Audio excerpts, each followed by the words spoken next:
বাকি আরো শিক্ষা শাস্ত্র অনেক কিছু রাজনীতিতে প্রয়োজন আছে, সেটা ভিন্ন বিষয়। একটা ধর্মগুরু হিসেবে জিজ্ঞেস করছি, ওয়াকাফ বাঁচাবার স্বার্থ তো সাথ দেওয়া দরকার আছে না? আছে। ও সাথ দিতে রাজি আছে, একটু হাত তুলে দেখাবে। আমি জোর করলাম?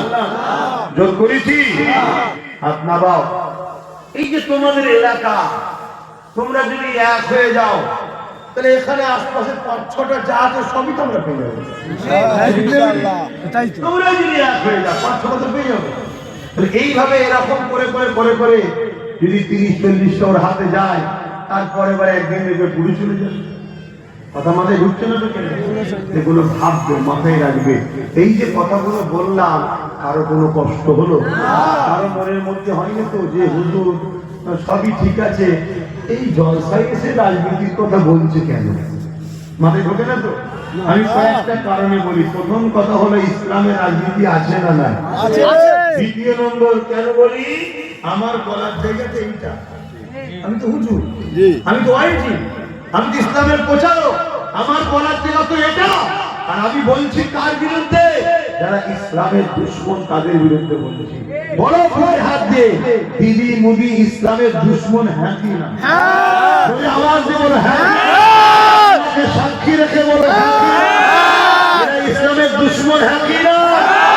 হ্যাঁ বলছো, হাত তুলে দেখো। তাহলে বলো ইসলামের দুশমনের বিরুদ্ধে বলার জায়গা এটা নয়? এখান থেকে ফেরাউনের বিরুদ্ধে বলা হয় না হয় না? এখানে নমরুদের বিরুদ্ধে বলা হয় না হয় না?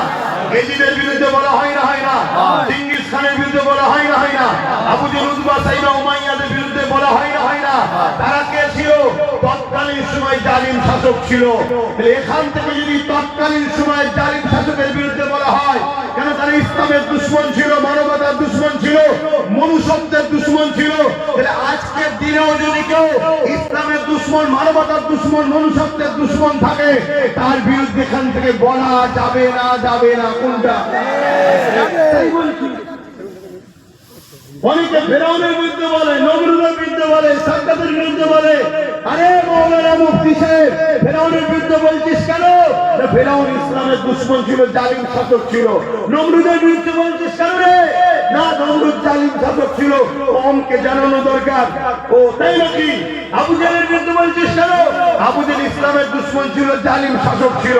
এজিদের বিরুদ্ধে বলছিস কেন? এজিদ ইসলামের দুশমন ছিল, জালিম শাসক ছিল। তাই তাদের বিরুদ্ধে বলছি। শুনছেন? আজকে সেই মৌলানাকে জিজ্ঞেস করো, মরা এজিদ, মরা ফেরাউন, মরা আবু জেহেলের বিরুদ্ধে বলছি, জ্যান্ত গুণের বিরুদ্ধে কে বলবে? কথা বুঝছেন না? আজকে দিদি মুদি এরা কি ইসলামের বিরুদ্ধে নয়? তাহলে এরা আজকের আবু জেহেল উতবা সাইবার সাথে পার্থক্য কিছু আছে? এদের বিরুদ্ধে কি বলবে? অবশ্যই বলতে হবে। তুমি বলুনি, আমি বলিনি, কেউ বলেনি। কেউ যদি বলে, তার বিরোধী করার জন্য ছিল। বলো তোমরা আমার বিরুদ্ধে? কি গো আব্বা, মন খারাপ হচ্ছে নাকি? আমার এই মুরব্বী বাপ পিছনে বসে আছে, ঠান্ডা লাগছে? খোলা আকাশের নিচে আপনাকে বসিয়েছে, জলগুলো সব খোলা আকাশের নিচেই যাওয়া দরকার। বলো আমি কি ভুল করলাম? এরপরও যদি ভুল করে থাকি, মনে হয় তার সাথে আমার কোনো সম্পর্ক নেই, কিন্তু আমি আল্লাহ রসুলের পক্ষে থাকবো। কথা ঠিক আছে? আমি কাউকে চিনি না। রাজনীতি করছো, করবে যাও। যখনই তোমার নেতা আমার ধর্মের বিরুদ্ধে হাত দেবে, তোমার নেতাকে কিন্তু আমি ছাড়বো না। এবার তোমার নেতাকে যদি বলো আমার হাতে পাওয়ার আছে, তা দেখ, তোর হাতে পাওয়ার আছে তা দেখ, এরাই করে দেখ না। কথা বুঝতে হবে। আর তুমি গোনা মেরে দেবে, মারা চিন্তা করো নি।